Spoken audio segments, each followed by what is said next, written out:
So, hello guys! Ngayong Biyernes, ito ang aking lulutuin ngayon. Aming hapunan. Yan siya. Manok. Chicken with sayote. Pero hindi ko pa siya binalatan ng sayote. So, ito yung aking pangsahog. At ito naman ang aking mantika. Nilagyan ko na siya. So, ayan. Sige, bulagay ko muna yung aking bawang. So, ayan. Nalagay ko na yung aking bawang.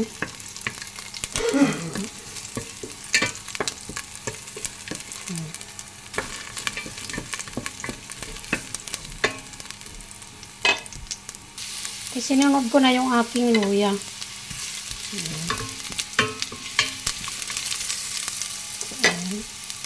So, isunod na ang sibuyas. Natalsikan pa ako. Ito yung sibuyas.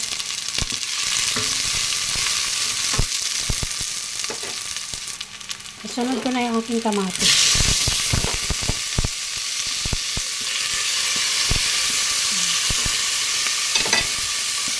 Sunod ko na yung aking manok. Sunod na natin.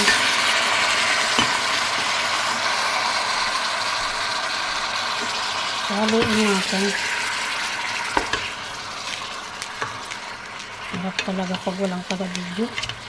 Takbo-takbo yung aking kaserola. Ayun, aking nabuhi.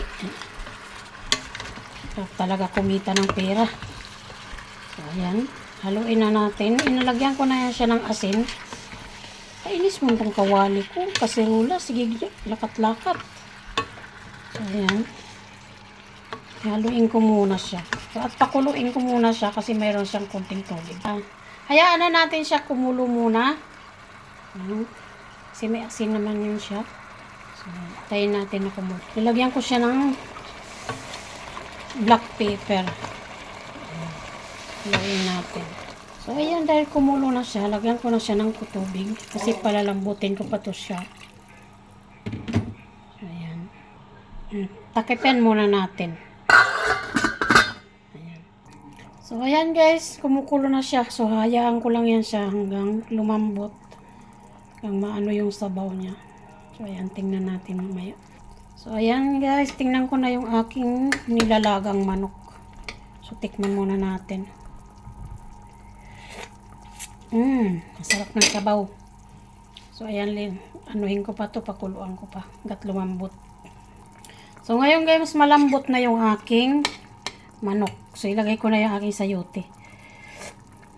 Sarap. So, ngayon guys, inulog ko na yung aking sayote. So, takipan lang natin uli. Para maluto na yung sayote.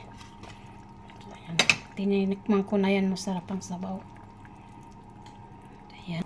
Masarap sana ito may red pepper. Kaya lang ayaw ng asawa ko. Hindi siya kumakain. So, ayan. Takipan na natin. So, ayan na guys. Luto na yung aking sinabawang manok. Ayan. Luto na yung aking sayote. Saka malambot na siya. So, sarap ang sabaw niya. Maraming salamat. Thank you for watching. Have a nice Friday. Bye-bye.